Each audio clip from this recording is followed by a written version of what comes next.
Sa lahat ng ating mga kababayan na SSS member, meron akong magandang balita. Simula itong Disyembre na ito, ay makakapagbigay na ang SSS na tinatawag na emergency loan.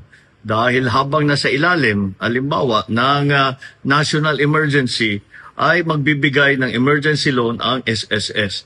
Ito ay isang pautang na ang bayad ay mababa lang, 7% lang. Bukod pa riyan, ay meron tinatawag na 6-month moratorium.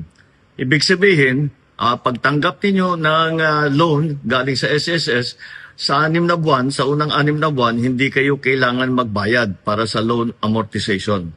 Para naman mapagaan ang inyong dala. Magagamit po ninyo itong loan na ito para sa inyong pangangailangan, lalo na, kagaya ng aking nabanggit, pagka-emergency, ito po ang makukuha ninyo sa SSS. At tuloy-tuloy naman po ang pakikipag-ugnayan ko sa SSS upang makahanap ng iba't iba pang paraan para magkaroon ng mas ligtas at makatarungan na alternatibo sa microloan at emergency loan. Maganda po ito kasi imbis na pupunta po kayo sa 5-6 at mapasubo sa malalim na utang, ay meron na kayong magagamit at ang babayaran lang ay 7% lamang. Kaya sana ito ay makatulong po sa inyo lahat.